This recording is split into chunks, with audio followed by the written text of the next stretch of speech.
Hello बच्चों, ये प्रश्न को देखते हैं। तो प्रश्न में दिया ACH3 एक इलेक्ट्रोफाइल का कार्य करता है। रीजन दे रखा है CH3 में उपस्थित कार्बन परमाणु sp2 संकृत होता है। यहाँ 5 विकल्प दे रखा है A, B, C, D तथा E। आइए मुख्य अवधारणा की चर्चा करते हैं। मुख्य अवधारणा, तो प्रश्न में क्या दे रखा है? हमें एक कथन दे रखा है और एक हमें रीजन दे रखा है, और यहाँ पे हमें बताना है कि पांचों विकल्पों में से कौन सा विकल्प सही होगा। तो यहाँ पे हमें क्या दे रखा है? CH3 एक इलेक्ट्रोफाइल का कार्य करता है, और इसके लिए कारण दे रखा है CH3 में और इसके लिए हमें यहाँ कारण दे रखा है CH3 में उपस्थित कार्बन परमाणु sp2 संकृत होता है। तो प्रश्न में दे रखा है CH3 एक इलेक्ट्रोफाइल का कार्य करता है, तो इसको हम बना लेते हैं। इसकी संरचना देखेंगे तो ये हमारा क्या हो जाएगा, CH3 है, तो यहाँ पर एक H और यहाँ H और यहाँ पे एक हाइड्रोजन और यहाँ पर आ जाएगा। तो यहाँ पे धन आवेश इसलिए है कि क्योंकि ये क्या किया है, इलेक्ट्रॉन दे दिया है, यानी कि इसके पास इलेक्ट्रॉन की कमी है। तो यहाँ पे दे रखा है इलेक्ट्रोफाइल, जिसको हम क्या कहते हैं, इलेक्ट्रॉन स्नेही भी कहते हैं। तो ये जो हमें दे रखा है कथन, ये हमारा सही है, यानी कि जो हमारा पहला दे रखा है ये हमारा क्या है, ट्रू है। तो ये हमारा क्या कहता है, इलेक्ट्रॉन ये ग्रहण करता है, ये हमारा इलेक्ट्रॉन स्नेही कहलाता है या इलेक्ट्रोफाइल। तो यहाँ पे अगर हम देखें कितने सिग्मा बंद है, तो ये हमारा हो जाएगा 1 सिग्मा बंद, 2 सिग्मा बंद, 3 सिग्मा बंद, यानी क्या आ जाएगा 3 सिग्मा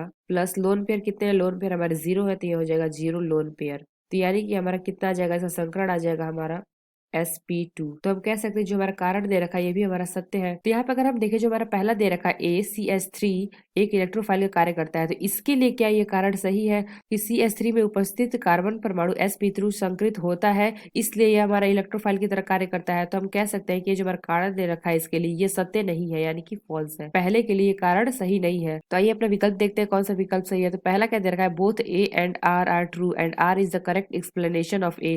तो हम कह सकते हैं जो हमारा A है वो सही है, लेकिन जो हमारा एक्सप्लेनेशन दे रखा है ये हमारा उसके लिए सही नहीं है, तो ये विकल्प गलत होगा।